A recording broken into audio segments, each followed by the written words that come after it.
할렐루야. 반갑습니다. 우리 오랜만에 또 같이 오신 분도 계시고 또 오랜만에 보는 얼굴 주셔서 너무 반갑습니다. 우리 여러분 이렇게 거리가 좀 떨어져 있어서 안전하게 우리가 볼 수 있는 것처럼 우리 옆에 있는 분들 서로 좀 눈인사 같이 하시죠. 잘 오셨습니다. 잘 오셨습니다. 여러분 잘 오셨습니다. 예. 예배를 통하여서 하나님과 통하는 역사가 오늘 이 예배 중에 있기를 축원합니다. 하나님의 통하는 기도 응답이 나타날 줄 믿습니다. 지금 우리 교회는 통통 운동하고 있습니다. 성경 읽으면 패스. 하나님께서 우리를 인도하시고 지켜주시는 그 통의 역사가 오늘 예배를 통해서도 나타나기를 축복합니다. 여러분, 성도의 능력이란 하나님의 능력입니다. 성도의 능력은 바로 하나님의 능력으로 사는 것입니다. 엄청난 도전 속에서도 하나님의 능력으로 사는 자가 바로 성도인 것입니다. 이제 여러분 도전과 응전 6번째 시리즈인데 여태까지의 순서를 잠깐 보자면 그 유명한 역사학자 아놀드 토인비가 평생을 들여서 연구한 주제와 결론이 인류의 역사는 도전과 응전의 계속적인 역사였고 도전에 응전을 잘한 민족과 나라는 그 문명은 살아남았다라고 하는 것입니다. 그렇습니다. 성경도 예수님도 그리고 교회의 역사도 험악하고 날카로운 도전 앞에서 자신의 믿음을 응전하며 지켜온 것이 오늘 우리가 알고 있는 믿음이요, 성경이요, 우리가 고백하는 사도신경입니다. 믿음의 선조들도 혹독한 환경과 시대의 거대한 도전 앞에 맞서 싸웠습니다.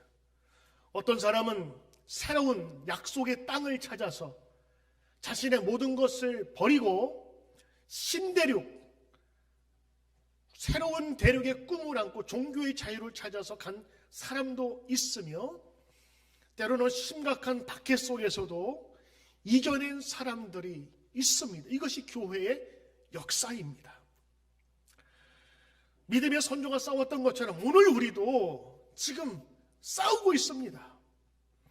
이 거대한 코로나 전쟁 앞에서 지금 한 명의 군사로 지금 우리가 싸우고 있는 것입니다. 그런데 말입니다. 싸워야 하는데, 응전해야 하는데, 그 상대가 너무 큰 상대라면, 그 상대가 너무 두려운 상대라면 쉽게 도전에 응할 수가 있을까요? 여러분 사진 한번 보시죠. 어떻습니까?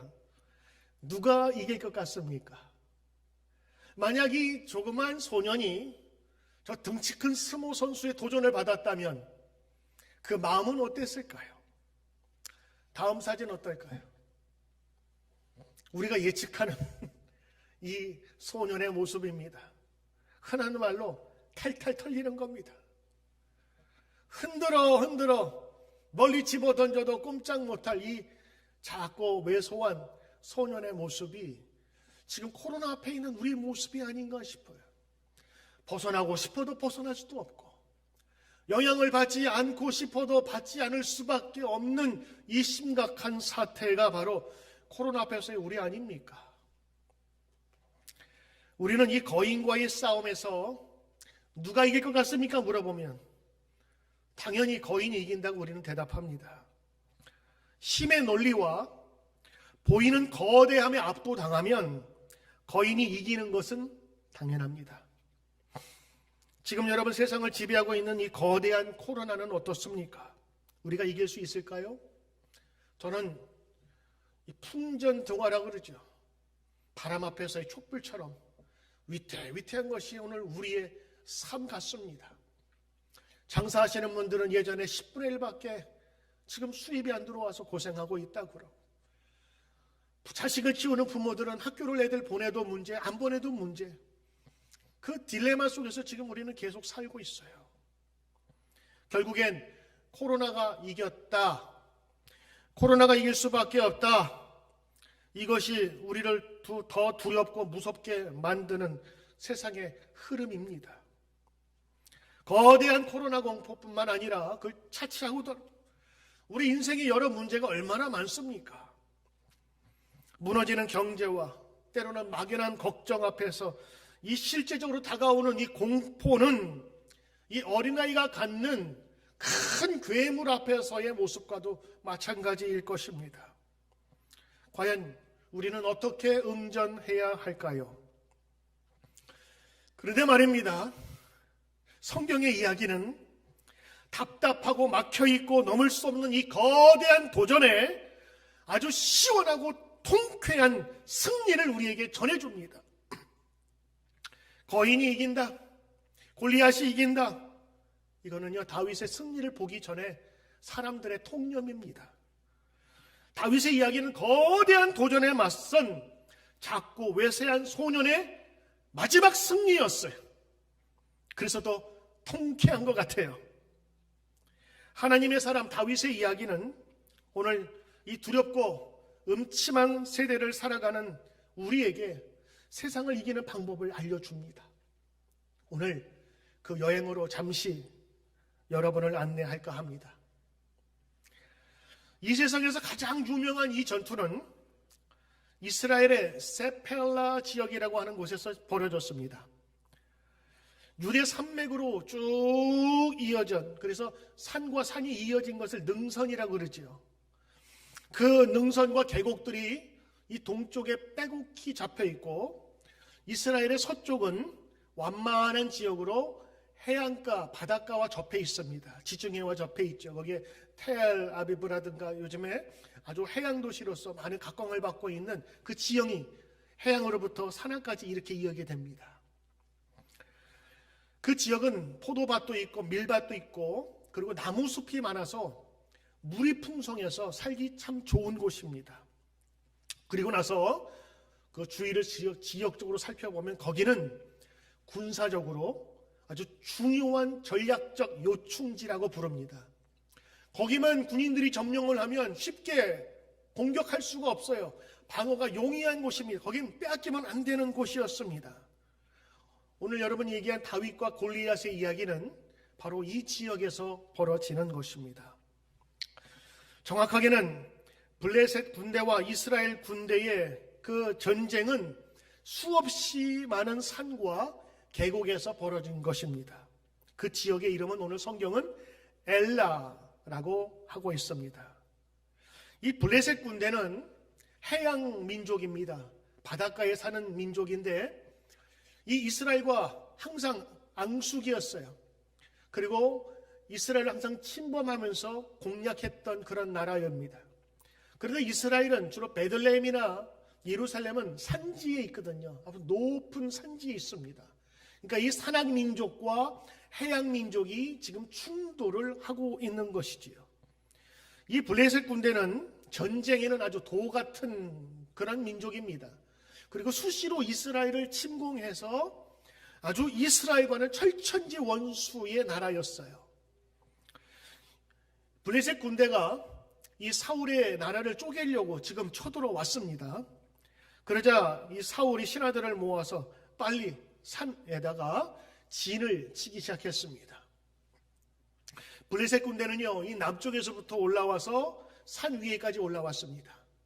그리고 이스라엘은 원래 산악지역이니까 이 산악지역에 거기에 또 진을 쳤어요. 그리고 이 산과 이 산 사이에 깊은 골짜기가 형성되어 있습니다.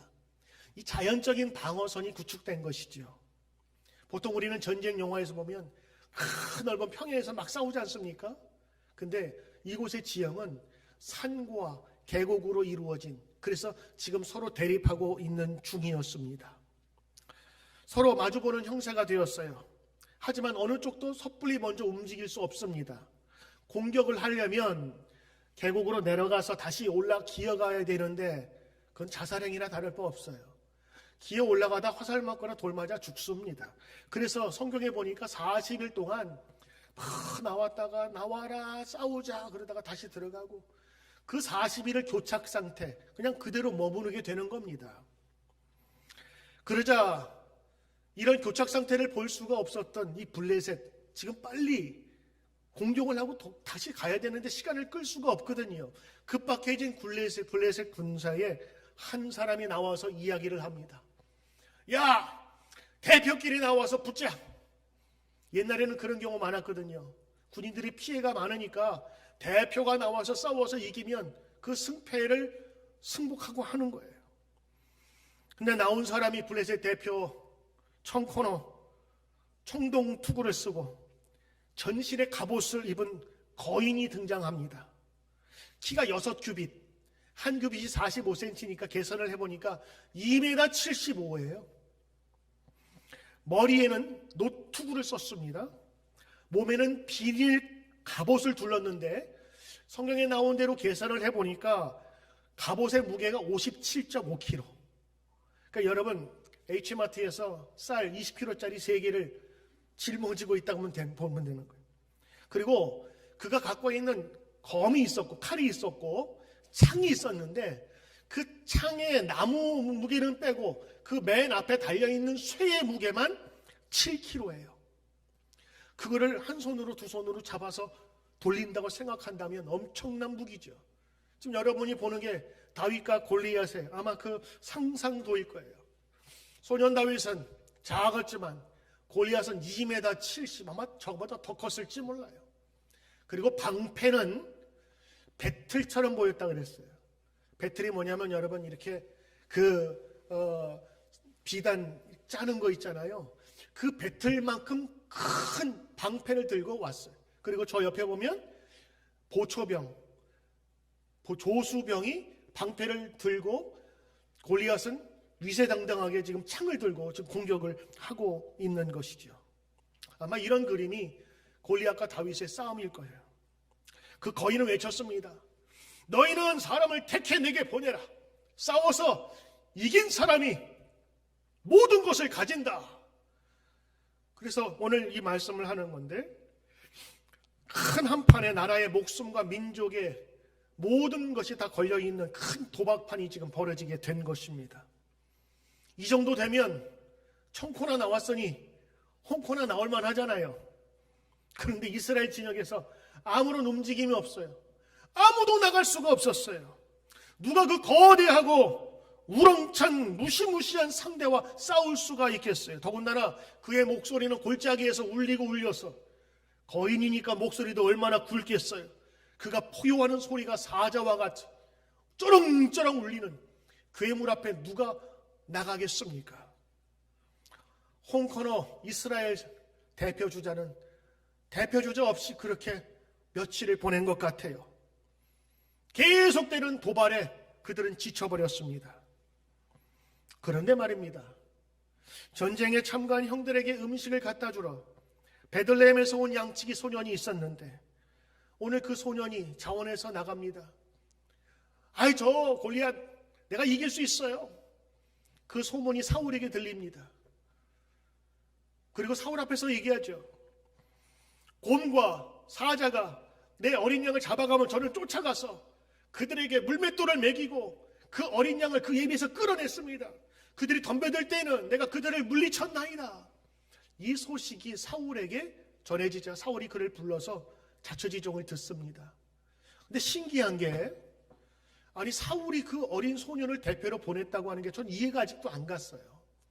여러분 이제 재미로 할 수 있지만 지금 판돈이 걸려 있는데 내 모든 걸 다 건 건데요.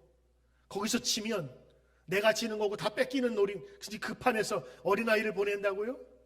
그런데 내가 생각할 때는 이건 진짜가 아니라 한번 싸워봐라 하는 의미에서 보냈을 것 같아. 그렇지 않고선 설명이 되질 않아요. 더군다나 이게 얼마나 심각한 상황인지 다윗이 우습게 보였나 봐요. 그 큰형이 군대에 있었잖아요. 성경에 보니까 그 엘리압이 그 동생 8째째거든요. 첫째 형이 8째 그 막내 동생을 향해서 심히 노하여 그랬어요. 야 임마 지금 여기가 어딘 줄 알아? 목숨이 왔다 갔다 하는 지금 전쟁판이야. 너 어디 도시락 갖고 와가지고 어디서 썰레발 풀고 있어. 빨리 집에 가. 지금 이 소리를 자고. 지금 다윗은 아주 우습게 보인, 더군다나 형에 의해서 그렇게 우습게 보인 형편이었어요. 근데 사울은 나갈 사람 없잖아요.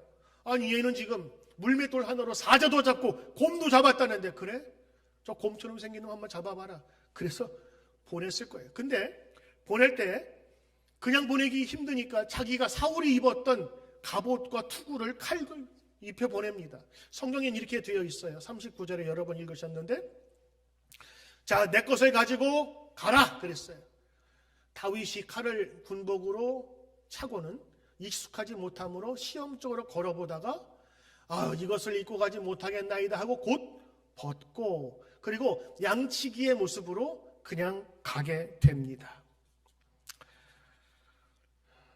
사울은 다른 여지가 없었어요. 그래서 지푸라기 잡는 심정으로 이 다윗을 보내게 됩니다. 이 다윗은 그 소식을 듣자마자 언덕을 뛰어내리기 시작합니다. 근데 그 앞에는 떡대 같은 엄청난 크기의 골리앗이 내게로 와라! Come to me! 나와 싸우자 하면서 지금 대결을 요구하고 있는 것입니다. 그리고 그를 도발합니다. 내가 너를 죽여 너 살을 갈갈이 찢어서 저 새와 들짐승에게 주겠노라. 여러분, 이 전투가 바로 다윗과 골리앗 전투의 시작입니다. 여러분, 절대로 누구도 이기지 못하리라 생각했었던 이 전투에서 나약하고 왜소한 소년이 기적적으로 이깁니다. 그래서 이 수천 년 동안 이 이야기는 이런 식으로 전해졌습니다. 골리앗이라고 하는 표현과 다윗의 표현은 불가능해 보이는 승리에 대한 은유적인 표현, 메타포로 읽혀진 거예요. 그래서 많은 사람이 다윗과 골리앗 하면 큰 것과 작은 것의 싸움으로 이렇게 생각을 하고 있는 것이죠. 그런데 문제는 오늘 이 사건을 그렇게 바라보아서는 안 된다고 하는 겁니다. 이거는 잘못된 시선이라고 하는 거예요. 새로운 해석과 올바른 해석은 뭐냐? 한번 들어보십시오. 옛날 군대는 세 종류의 군인들이 있었습니다. 첫째는 기병입니다. 지금 말하면 탱크와 장갑차예요. 말 두 필과 네 필을 앞에 두고 말에는 갑옷을 입혔고 머리까지 투구를 씌운 말에다가 뒤에는 큰 전차를 받고 바퀴에는요 쇠, 가시 같은 걸 옆에다 달아서 그걸 가지고 한 10대가 전력 질주하면요 한 60, 70kg의 그 무게가, 여러분 말 뛰는 거 보셨습니까? 어마어마한 지축을 흔드는 전차가 가면서 보병들을 그냥 쓸고 지나가는 거예요. 그러면 웬만한 사람들 거기에 갑옷을 입어도 다 반조각이 날 정도로 무시무시한 기갑, 그 말의 군단이 있습니다. 두 번째는 보병인데요, 그 기병을 따라서 다음으로 들어가는 이 보병은 경보병과 중보병이 있어요. 투구부터 갑옷, 칼, 창, 방패, 그리고 다 무장을 하고 쫓아가서 싸우는 군대입니다. 그리고 세 번째는 발사병이 있습니다. 여러분 화살 쏘는 데 있죠. 보병이 나가면 뒤에서 화살로 먼저 쫙 쏴줍니다. 지금의 포병입니다. 박격포와 그리고 대포가 거기를 완전히 초토화를 만들게 됐지요. 근데 이 궁수가 있고 화살을 쏘는 사람이 있고 또 하나는 투석벽이 있습니다. 성벽을 깰 때는 큰 기둥이 같은 걸로 돌을 써서 부러뜨리고, 사람 같은 경우에는 이렇게 긴 가죽돌에다가 돌을 넣는데 아주 뾰족한 돌, 그리고 날카로운 납덩이 같이 사람 맞으면 이게 막 스쳐 지나가도 살점이 찢어지는 것을 확 돌린 다음에 던지면 엄청난 위력이 생긴다고 하는 거예요. 옛날에 숙련된 이 투석병들은요 200m에 있는 사람도 맞췄대요. 100m에 있는 사람을 정확하게 맞출 정도로 그렇게 유능했다고 합니다.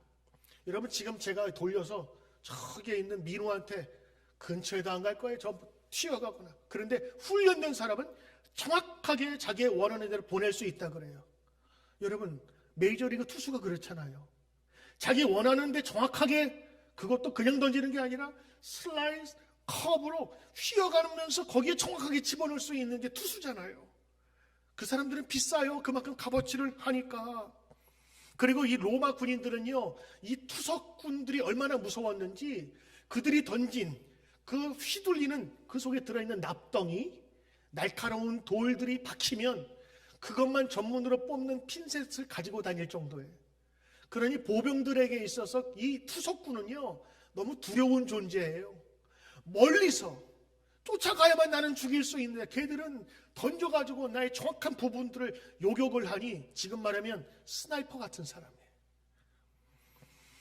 여러분 보세요. 메이저리그의 투수가 던진 공이 보통 사람은 못 봤습니다. 0.1초에 들어오니까 빵 하는 순간에 벌써 포수에 박히니까 보통 사람 보지도 못하는데 타자들 여기에 머리에 뭘 썼잖아요. 공이 맞으면 안 되니까. 그런데 투수가 던진 공에 타자가 머리를 맞잖아요. 그때의 충격이 어느 정도냐? 순간 압력 80톤이랍니다. 80톤의 그 무게가 150kg의 야구공에 실려오는 거예요. 그러니 이 투석군들이 던지는 이 돌은요, 어마어마한 능력이 되는 거예요. 골리앗을 보면 중보병이었습니다. 그리고 사실은 다윗은 투석병이었죠. 두 사람은 싸우는 존재 자체가 틀린 사람이었습니다. 이 heavy infantry, 무게가 만만치 않은 거예요. 경보병은 가볍게 몸을 해서 빨리 접근하는 것이고, 중보병은 무겁게 해서 맨 앞에 나가서 그들을 저지하고 방어선을 구축하는 용도가 다른 군사들입니다. 그래서 골리앗이 다윗을 향해서 말하잖아요. 일로 와! 나하고 붙자라고 하는 거예요. 사울이 다윗에게 이 갑옷을 입혔잖아요. 왜냐하면 사울도 골리앗하고 백병전, 백병전이 뭐냐면 총알 떨어지면 칼 앞에다 꽂고 싸우는 게 백병전이에요. 그거를 염두하고 지금 사울이 다윗을 내보낸 거예요. 갑옷을 입히고. 근데 다윗은 투석병이었어요. 이게 필요 없다고요. 그래서 벗어 던지고 그 양치기의 몸으로 나갔던 거예요. 다윗의 물매를 장전하고 그리고 나서 초당 6회에서 7회 동안 빠르게 돌린 다음에 던지면 그 속도가 시속 122km.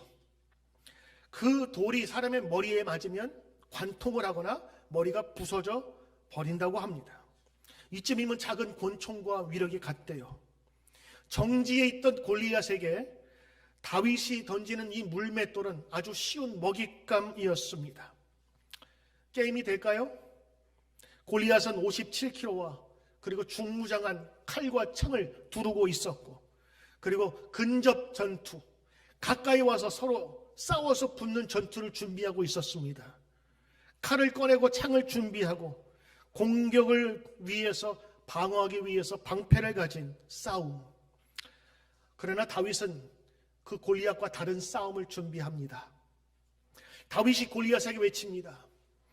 너는 칼과 단창으로 내게 나아오거니와 나는 만군의 여호와의 이름으로 내게 가노니 오늘 주님께서 너를 내 손에 붙이셨노라. 너의 목을 나에게 맡기셨노라. 내가 너를 쳐서 목을 벨 것이다 하면서 양치기 가방에서 파우치에서 준비한 돌 하나씩 꺼냅니다. 다윗의 승리는 자명했습니다. 왜냐? 투석병이 보병을 이기는 것은 당연한 것이기 때문에 그렇습니다. 보병은 쫓아가서 죽여야 합니다. 그러나 투석병은 10m, 20m 밖에서도 얼마든지 공격하는 것입니다. 역사학자 로버트 도렌 웬들은 이렇게 얘기해요. 칼로 무장한 청동기 시대의 군인 앞에서 45구경 권총을 든 사람하고 경기하는 것과 같다고 말입니다. 누가 이기겠어요? 여러분, 여기에 우리의 오해가 있습니다. 이 결투의 본질은 힘에 대한 고정관념이 얼마나 어리석은가를 우리에게 보여주고 있어요. 사울 왕과 이스라엘 백성들이 두려워했던 것은 다윗이 작고 골리앗은 컸기 때문입니다. 힘은 다른 형태로 나타날 수 있다는 것을 몰랐어요. 여러분, 물리학에서 배우죠. 에너지는 무게가 있어야 됩니다. 그러나 스피드가 있으면 얼마든지 그것을 능히 깨칠 수 있어요. 무게와 스피드가 더한다면 이거는 어마어마하겠죠. 육체적인 힘을 속도와 기습으로 대신할 수 있다는 것을 깨닫지 못했어요. 골리앗의 크기와 외모와 모양에 압도되어 아무도 나갈 수가 없었습니다. 사울만 그런 실수하는 게 아니에요. 우리도 그 실수를 한다고요. 똑같은 실수를 반복하는 거예요. 때로는 우리의 약점이 강점이 된다는 사실을 여러분 생각해 보셨어요? 다윗의 작고 왜소함은 스피드라고 하는 강점이 되었던 겁니다. 여러분이 아까 처음에 보신 그 그림 있잖아요. 큰 덩치 큰 스모꾼하고 작은 아이가 질 수밖에 없어요. 왜? 그 백병전이니까, 부딪혀야 싸우니까. 그런데 다윗과 골리앗의 싸움은 전혀 다른 싸움이에요. 다윗은 다가가지 않아요. 멀리 지켜보다가 성경에 보니까 빨리 달려갔다고 표현하고 있거든요. 다윗이 빨리 달려가 골리앗 앞에서. 골리앗은 움직이지 않습니다. 그러나 다윗은 빨리 달려가는 스피드를 가진 아이였어요. 접근하지 않습니다. 빙빙 돌다가 한순간에 날카로운 그 돌을 이마에 쳐박아 버립니다. 여러분, 이것이 다윗과 골리앗의 새로운 교훈이라고 하는 거예요. 똑같은 판에 들어가지 않는 겁니다. 그들은 가까이 오는 걸 원했지만 Come on, come to me, 내게 와라 골리앗이 외치지만 다윗은 가지 않습니다. 전혀 다른 방식으로 싸웁니다. 두 번째도 심오한 문제가 있습니다. 그것은 사울과 이스라엘이 골리앗이 누구인가를 잘 알았다고 판단한 겁니다. 오판이지요. 골리앗을 대충 견적 내버리고는 그가 어떠한 능력을 가졌는지 성급하게 결론 내버렸습니다. 그러나 아무도 골리앗의 실체를 알아보지 못했습니다. 오직 다윗만 빼고는. 다윗과 골리앗이 싸울 때 골리앗은 보초병을 데려왔어요. 성경 아까 보셨죠? 그림 보셨죠? 그 그림을 보면 골리앗 옆에 한 군인이 서 있습니다. 그림 없어요? 그 그림 보면 보초병이 방패를 들고 있는데 이게 정확한 성경의 묘사입니다. 다른 성경은요, 골리앗 혼자 나오는데 아니에요. 방패를 보초병이 들고 있었다고요. 왜 이 거대한 골리앗은 이 보초병을 데리고 나왔을까? 그리고 전투할 때 come on 라고 하는 단어는 잘 쓰지 않습니다. 왜냐하면 서로 붙는 거지 오라고 하지 않아요. 그 이유는 뭐냐? 내가 지금 가기가 둔하니까 너 빨리 와라 이겁니다. 거대함, 완전 무장은 자기를 방어해 주기도 하지만 움직이기엔 느리고 둔한 것입니다.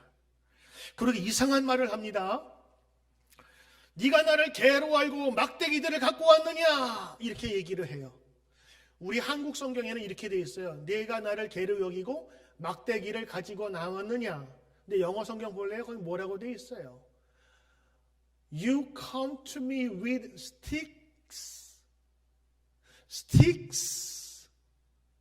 골리앗의 눈에 볼 때에는 막대기가 아니라 막대기들을 갖고 온 거예요.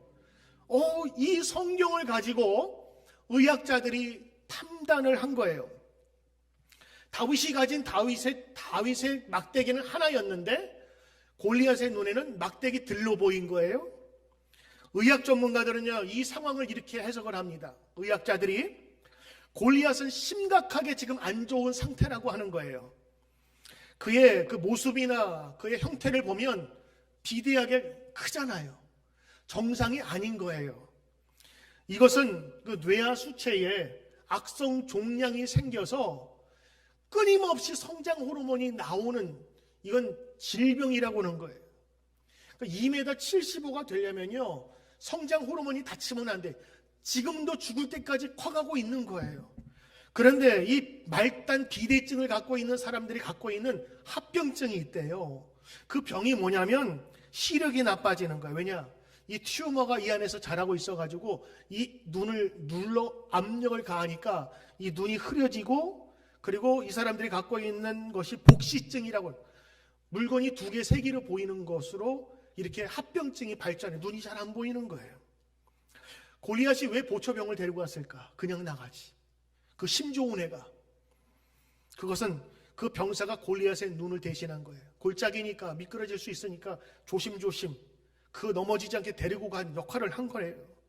골리앗이 왜 느렸을까? 크기도 컸지만 주위가 흐려게 보이기 때문에. 그래서 다윗을 보면서 정상적인 그 막대기를 보지 못하고 두 개, 세 개로 희미하게 보인 게 골리앗의 눈이었습니다. 이스라엘 사람들이 높은 능선에서 골리앗을 본 것은 무시무시한 괴인의 모습이었습니다.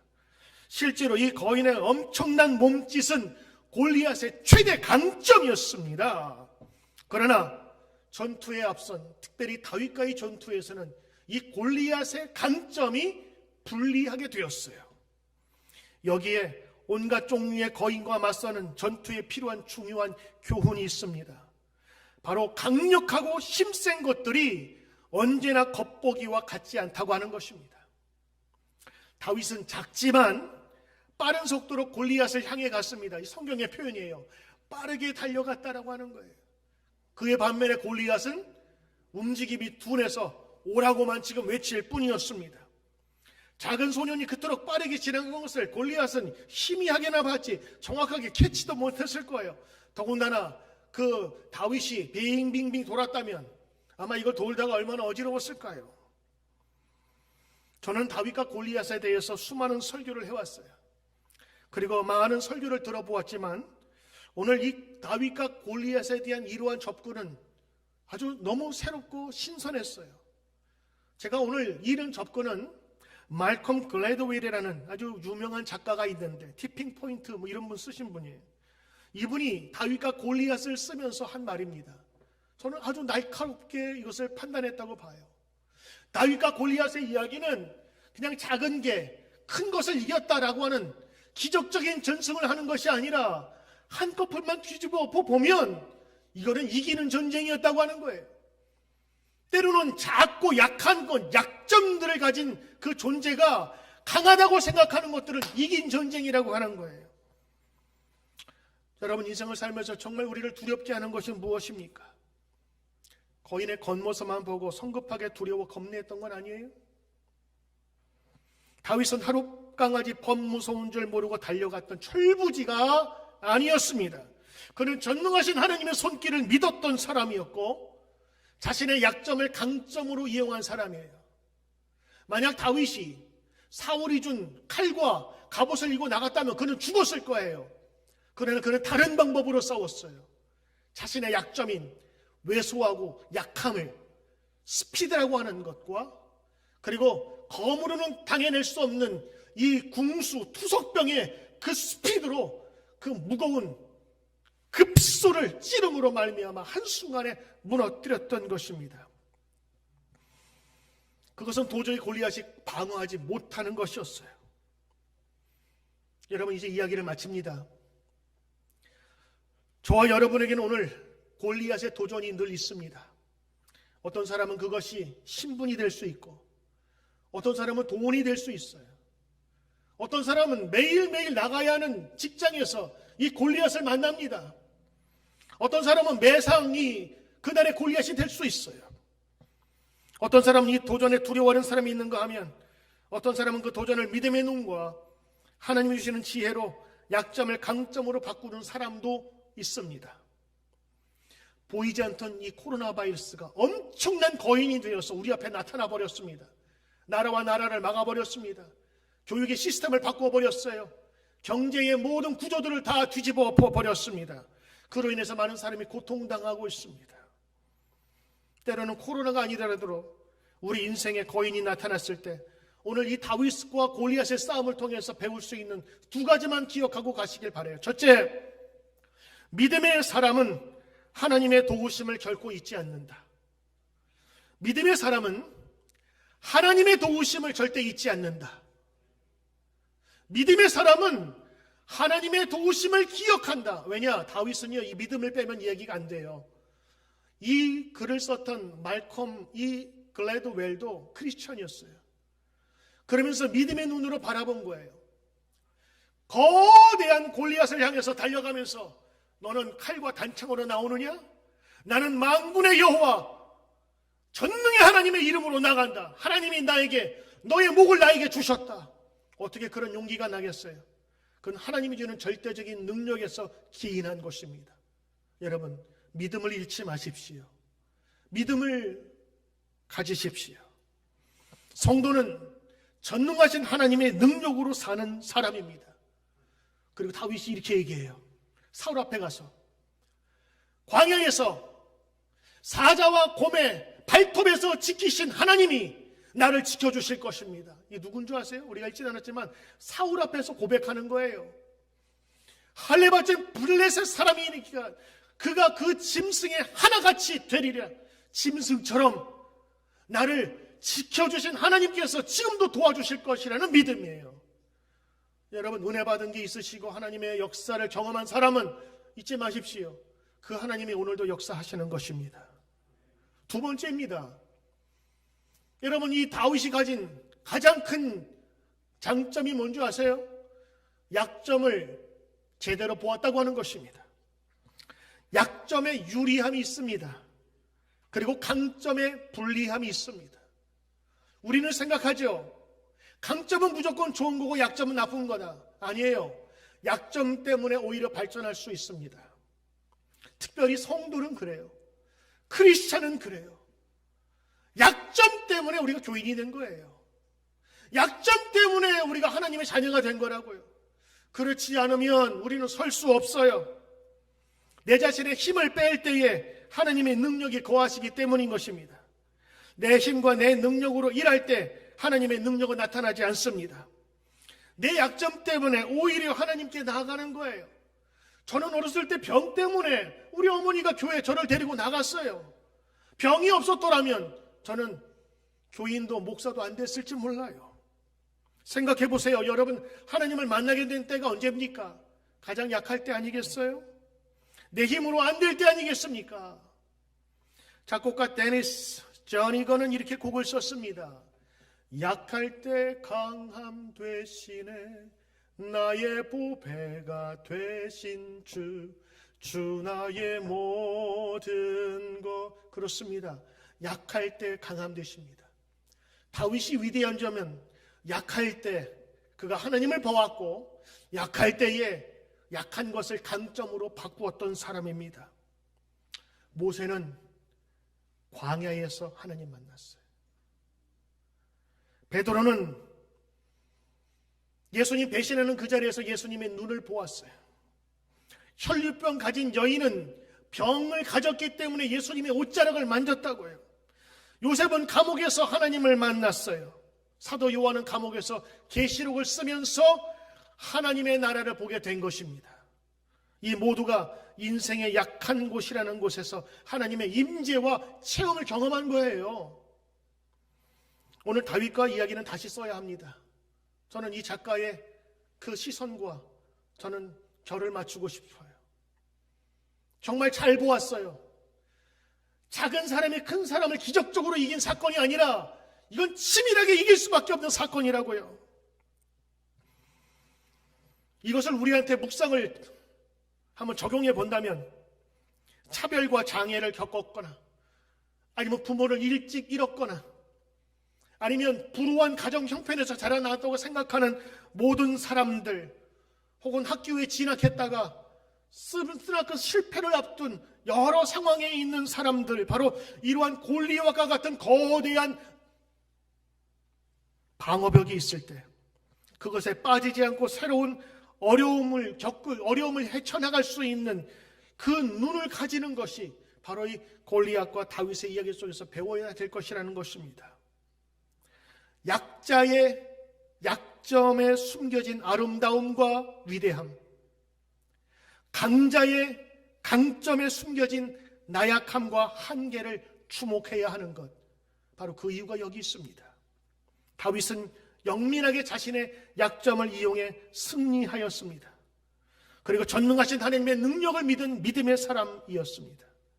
거대한 골리앗의 강점을 보면서 그 뒤에 숨겨진 그 강점의 나약함을 보기 시작하면서 이겼던 내용이 바로 다윗과 골리앗의 싸움입니다. 오늘 여러분에게 인생을 막아서며 두렵게 하는 거대한 거인들 앞에서 주눅들지 않기를 축원합니다. 여러분, 우리가 다윗과 골리앗의 얘기를 통해서 믿음 갖고 나가니까 되더라가 아니라 보다 구체적인 성경의 교훈을 살펴보아야 되는 것입니다. 저는 이번에 이걸 연구하면서 그 단어 하나하나마다 얼마나 성경이 자세하게 기록하고 우리에게 주는 메시지가 있는지. 느린 골리앗, 그러나 많은 사람들이 그 거대함만 보고 두려워 떨었습니다. 근데 다윗만은 달랐던 것 같아요. 여러분, 아무리 믿음 좋은 소년이라도 거대한 거인 앞에, 칼을 든 거인 앞에 나간다고는 무슨 즐거운 일이겠어요. 그런데 다윗은 알았어요. 그것을 보게 하는 하나님의 능력을 경험한 거예요. 움직이지 못하는구나. 저거 나한텐 밥이야. 불과 수메터 앞에서, 저하고 권사님하고 떨어진 거리 한 10m 정도 되겠죠? 권사님이 느리면 저를 못 쫓아와요. 다윗은 가벼웠어요. 다니면서 한 방에 꽂은 그 물맷돌이 이마에 박혀버렸어요. 성경에 박혔지만 그게 관통한 거예요. 여러분, 성경에 나타난 이 다윗의 영민함과 그리고 하나님에 대한 신뢰와 믿음을 우리는 동시에 보아야 하는 것입니다. 혹시 여러분 지금 갖고 있는 약점이 있지 않습니까? 그 약점이 강점이 될 수 있음을 한번 여러분 생각을 바꾸는 사고의 전환을 한번 해보시길 바랍니다. 기도하면 하나님께서 지혜 주십니다. 그리고 사자와 곰의 발터에서 건져내신 그 하나님이 오늘도 역사하시고 저와 여러분을 구해내실 것입니다. 다윗이 고백했던 것처럼 사자와 곰의 발톱에서 건지셨은즉 나를 이 블레셋 사람의 손에서도 건져내리이다. 오늘 이 다윗의 믿음이 여러분에게 있기를 주의 이름으로 축원합니다. 기도하겠습니다.